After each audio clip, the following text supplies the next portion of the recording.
Assalamualaikum warahmatullahi wabarakatuh. Selamat siang dan salam sejahtera untuk kita semua.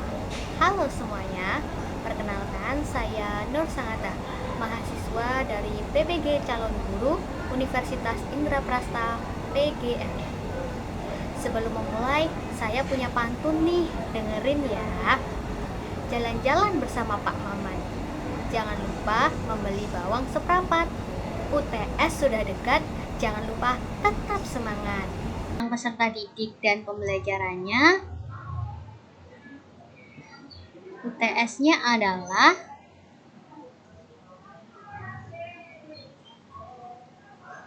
memodifikasi rencana pembelajaran baik RPP maupun modul ajar.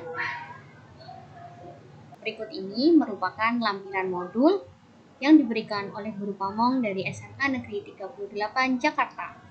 Modul ajar ini merupakan modul ajar yang keempat, yaitu ekonomi fase E, yang artinya adalah kelas 10.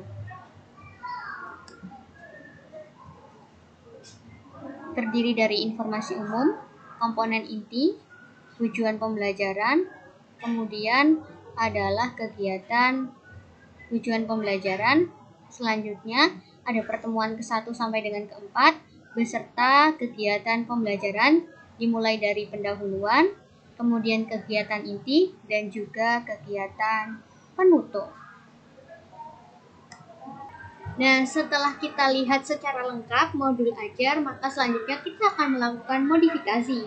Di mana modifikasi ini kita bisa melihat dari kekuatan dan juga kelemahan. Kekuatan menjadi nilai pendukung, sedangkan kelemahan menjadi nilai perbaikan yang harus dilakukan sehingga modul ajar menjadi lebih baik dan dapat digunakan di masa yang akan datang. Untuk kekuatan dan juga kelemahan dari modul ajar akan disampaikan dalam bentuk presentasi seperti ini.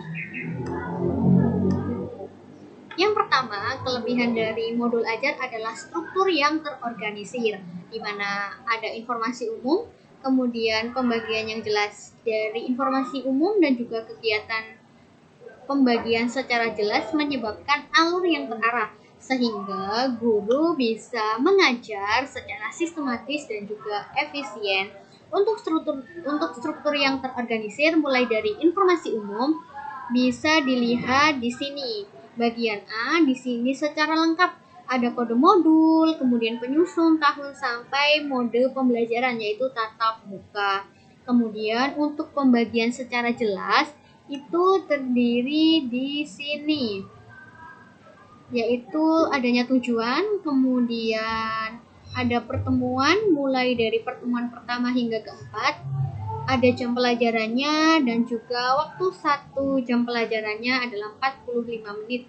Lengkap ada pertanyaan pemantik sampai kegiatan penutup dan juga refleksi maupun pengayaan.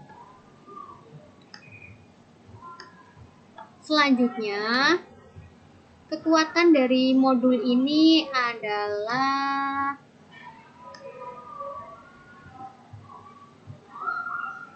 metode pembelajaran atau model pembelajarannya yaitu discovery learning. Di sini mode pembelajaran discovery learning sudah berpusat pada peserta didik atau student center. Sangat cocok diterapkan dalam kurikulum merdeka. Kegiatannya kurang lebih ada 3, eksplorasi, analisis, dan juga penemuan konsep. Eksplorasi artinya para peserta didik mulai melakukan kegiatan secara mandiri untuk menemukan konsep. Kemudian ada juga analisis, yaitu mengolah informasi baru. Kemudian ada penemuan konsep setelah adanya eksplorasi dan juga analisis. Di sini untuk pendekatan discovery learning bisa dilihat seperti ini. Ada pertanyaan terkait, kemudian peserta didik diarahkan untuk memperhatikan gambar dan seterusnya. Kemudian karena sudah berpusat pada peserta didik, maka peserta didiknya akan terlibat secara aktif, mulai dari kegiatan membaca, berdiskusi, identifikasi masalah, dan juga refleksi. Membaca artinya peserta didik diarahkan untuk memperhatikan tulisan maupun memperhatikan gambar seperti itu. Kemudian untuk diskusi, peserta didik dikelompokkan untuk bersaling berdiskusi, bertukar informasi sehingga mereka saling berbagi pengalaman. Kemudian adanya identifikasi masalah, di mana siswa mulai mencari identifikasi masalah dari topik pembelajaran, dan yang terakhir adanya refleksi, di mana peserta didik melakukan refleksi atas pembelajaran yang telah dilakukan. Selanjutnya, ada penilaian yang beragam. Asesmen yang digunakan cukup lengkap, mulai dari rencana asesmen tadi. Ini adalah rencana asesmen formatif. Di awal tadi adalah ada pertanyaan pemantik, artinya itu adalah asesmen diagnostik. Ini dari pertemuan 1 hingga ke 4, peserta didik mengerjakan tugas secara terstruktur. Kemudian ada juga asesmen sumatif di akhir pembelajaran. Kemudian ada pengayaan maupun remedial bagi mereka yang masih nilainya di bawah KKTP. Selain itu, ada juga asesmen rubrik penilaian berupa kinerja, sikap, dan juga keterampilan. Kurang lebih bentuknya seperti ini. Untuk kekurangannya adalah kurangnya variasi media pembelajaran, di mana teks masih dominan, media video juga masih terbatas, dan interaksi siswa masih kurang interaktif. Di mana bisa kita lihat dari sini, dari bahan bacaan guru dan peserta didik masih berpaku pada buku teks sebagai sumber utama atau sumber materi. Kemudian untuk video yang ditampilkan masih berupa video singkat tanpa adanya variasi media yang lainnya.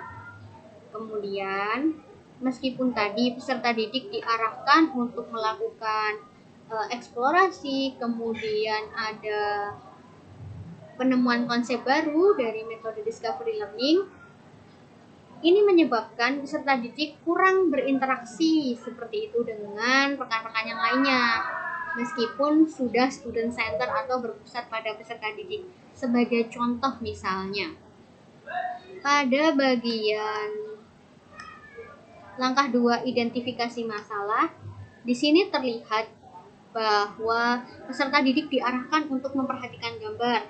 Kemudian poin B atau langkah yang kedua, peserta didik menjawab dan mengeluarkan pendapatnya. Artinya peserta didik ini masih secara individu dan saling berinteraksi dengan rekan-rekannya, tapi hanya sebatas saling bertukar pendapat saja dan belum terjadi interaksi secara interaktif seperti itu.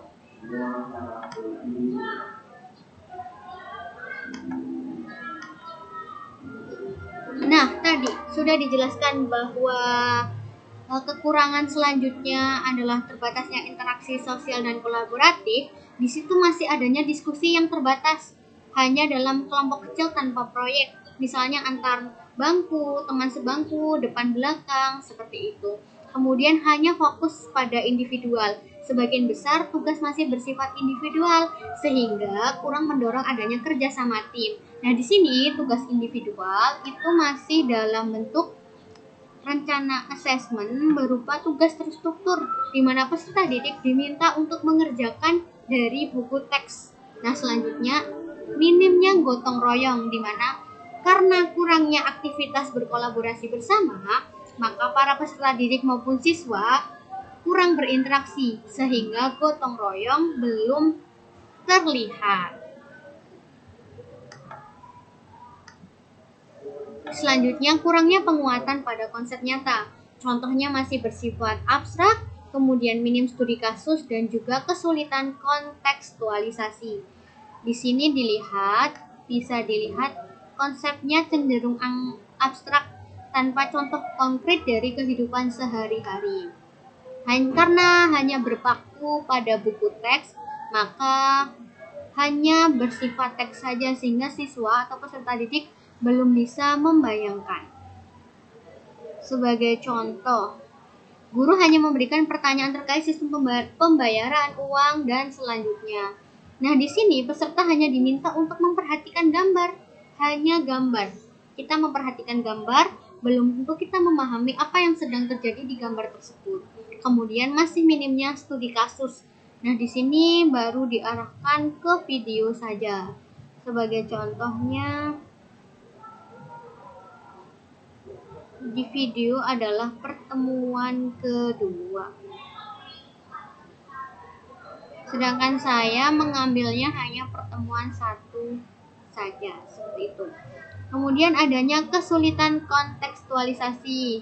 Siswa kesulitan mengkaitkan materi dengan pengalaman sehari-hari karena di sini masih berpaku pada buku teks, maka siswa kesulitan untuk membayangkan apakah materi ini relevan dengan kegiatan sehari-hari.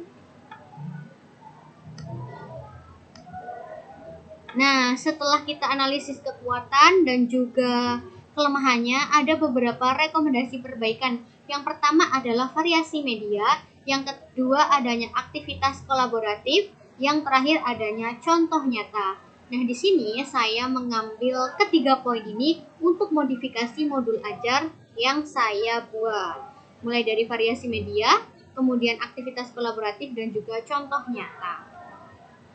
Variasi media, saya menggunakan beberapa media tambahan seperti Mentimeter, Quizzes, dan juga video singkat sebagai pengantar materi. Selain itu, saya juga menggunakan PowerPoint untuk penjelasan singkat materi kepada siswa. Kemudian aktivitas kolaboratifnya berupa LKPD, lembar kerja peserta didik, yang kelompoknya itu dibagi menjadi 5 kelompok. Selanjutnya akan ada contoh nyata berupa penugasan video terkait materinya tadi. Nah, untuk lebih lengkapnya akan ditampilkan setelah ini. Nah, di sini ada kesimpulan bahwa kekuatannya sudah terorganisir, pendekatannya sudah discovery learning, ada juga penilaian yang beragam.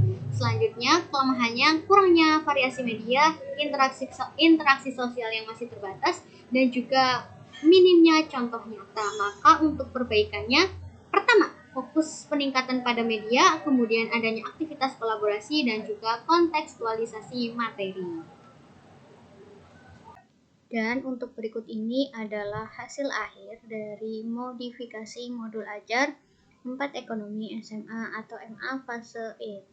Di sini untuk informasi umum yang bertanda hijau, saya modifikasi sesuai dengan konteksnya.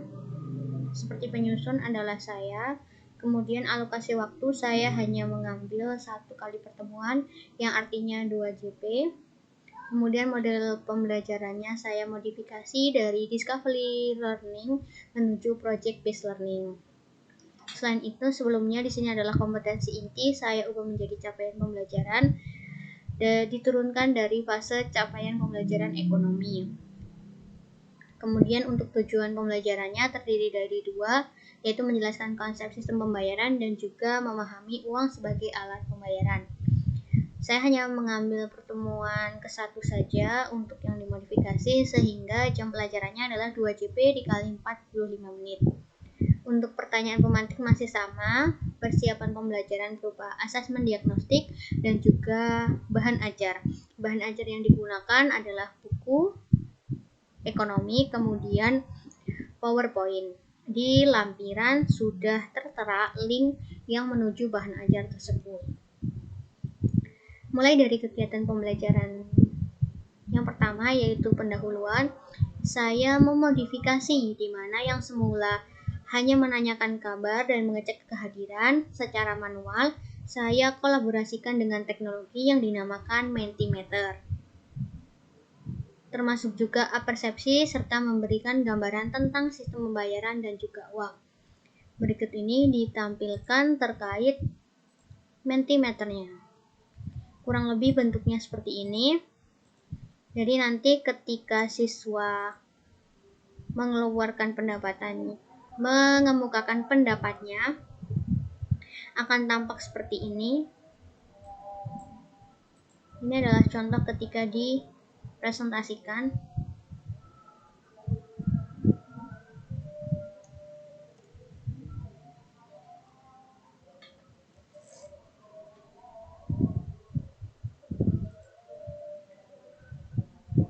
persepsi tadi ada gambar uang, menanyakan apakah benda ini dan kemudian apa fungsinya.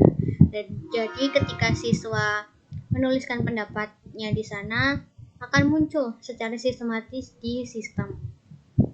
Kemudian kegiatan inti yang berdurasi 60 menit dari yang semula discovery learning saya ubah menjadi project based learning. Dari yang semula hanya mengamati gambar di buku, saya alihkan menjadi menonton video singkat tentang sejarah uang. Di situ sebagai rangsangan awal terkait masuknya materi sistem pembayaran.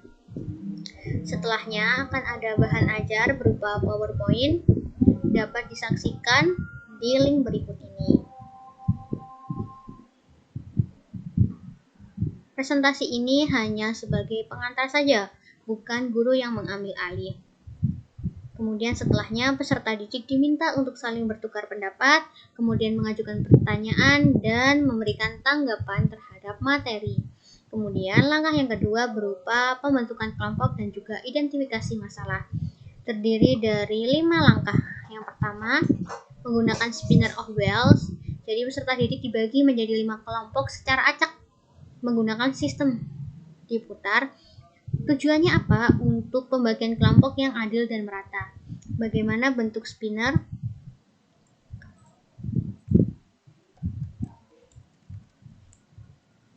Spinner bell. Nah, kurang lebih seperti ini. Jadi ketika diputar, namanya akan keluar dan nama-nama tersebut akan dikelompokkan.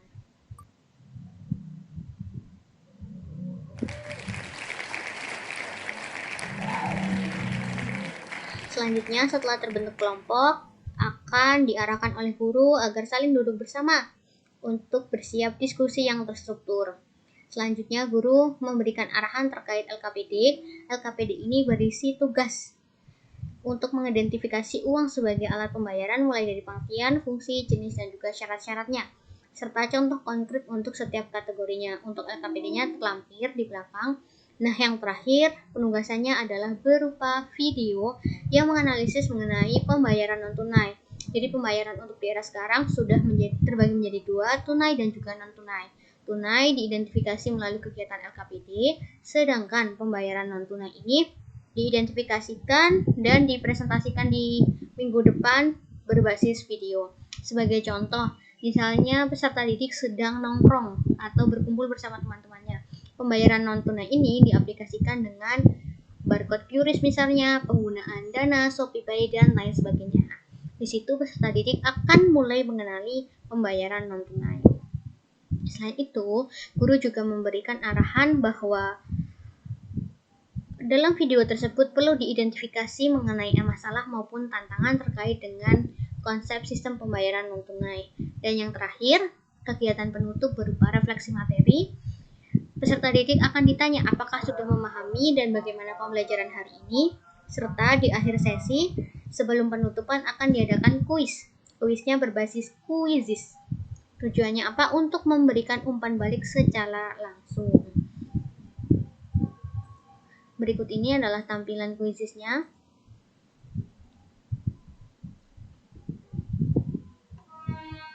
Terdiri dari soal-soal yang akan dimainkan secara serentak di dalam kelas. Kemudian di sini adalah rekapan atau akumulasi dari asesmen yang digunakan. Akan ada juga pengayaan dan juga remedial. Berikut ini adalah LKPD-nya. Di sini adalah bahan bacaan guru dan peserta didik, ada buku teks dan juga bahan presentasi, ada juga glosarium, dan di sini ada rubrik penilaian. Demikian presentasi mengenai modifikasi modul ajar. Kurang lebihnya mohon maaf. Akhirul kalam. Wassalamualaikum warahmatullahi wabarakatuh.